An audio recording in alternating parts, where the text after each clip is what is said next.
It's the 4th of October and I'm in Harare, and there is this electric, explosive excitement. People are making money, the economy is growing.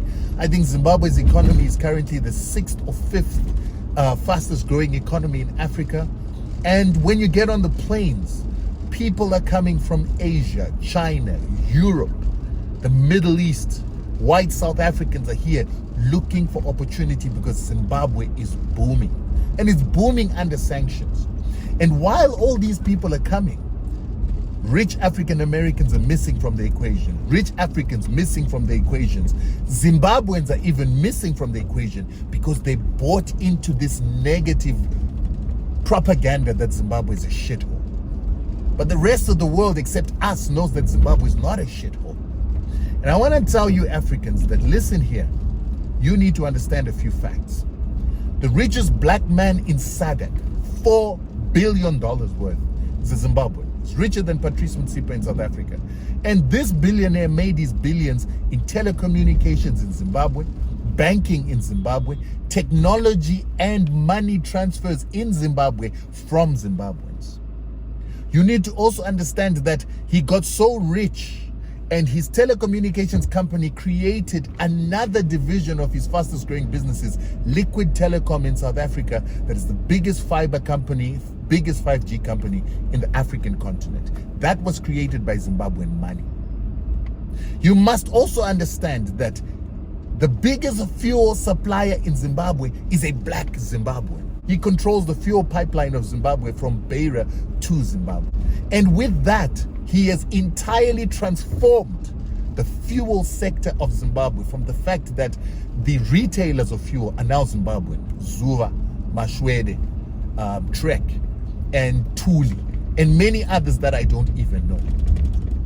He has made sure that even the trucks that carry the fuel are owned by black Zimbabweans, transforming the economy. This economy is now an indigenous economy, owned and controlled by black Zimbabweans. And then you've got a few sprinklings of Indian Zimbabweans, white Zimbabweans, who have now begun to appreciate this economy because of the marvelous work that has been done by black Zimbabweans who kept this economy going.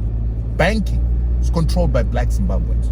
One of the billionaires I spoke about before is one of the biggest, his investment company is one of the biggest shareholders in the biggest bank in Zimbabwe called CBZ. And CBZ is what is driving the agricultural revolution in Zimbabwe. They're the ones that are financing that revolution. They're the ones that are financing small-scale farmers to grow wheat, to irrigate, to have mechanization. We've got ZB Bank, also another Zimbabwean-owned bank.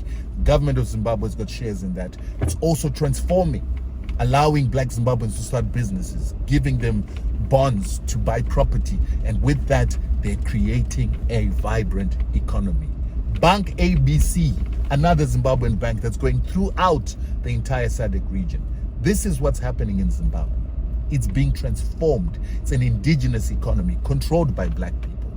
Insurance. We've got a guy called Shingai Mutasa there.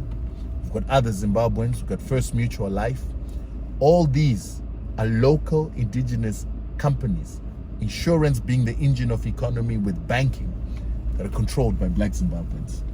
So Zimbabwe was demarketed, decampaigned, put under sanctions. And Zimbabweans who could not leave decided to stay here and stick it out and create businesses that work.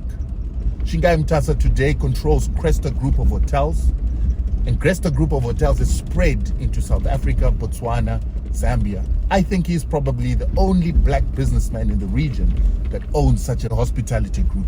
This is what's happening in Zimbabwe. That very same man owns the third tallest building in Zimbabwe, 105 meters tall.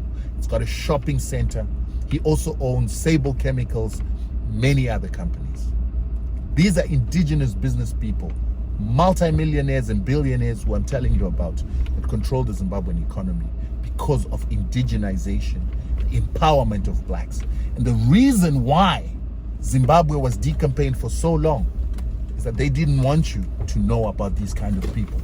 And there are many other business people like I'm talking about. We've got people like Divine, a lady who owns the biggest security company in Zimbabwe and probably the biggest black-owned security company on the continent. It's a lady. She does farming.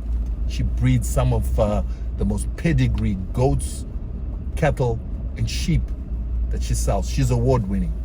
That's what Zimbabwe is doing. And I want to say to you, empowerment of black people works, especially if it worked in Zimbabwe where people are under sanctions.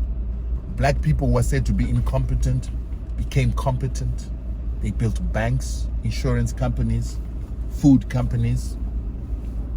They created technology companies and became fuel providers. This is what has happened in the Zimbabwe economy. And you need to understand it's going to continue to happen. As Chinese, Indians, Europeans, South Africans come into the Zimbabwean economy, they're going to need property.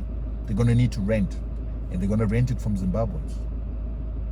They're going to buy that property from Zimbabweans. Billions are going to exchange hands from investors to Zimbabweans who have stuck it out in this economy until they have created an economy that is inviting everybody from all across the world who want now to benefit from the sacrifice that has been put in by those Zimbabweans. If you're a Zimbabwean, don't miss out on this opportunity. If you're an African, stop missing out while Europeans take this up. African American, millionaires in Africa, millionaires in the diaspora, come and take up this opportunity. It's a good Zimbabwe story, but more critically, it's a good Africa story. Don't miss out on this good Africa story.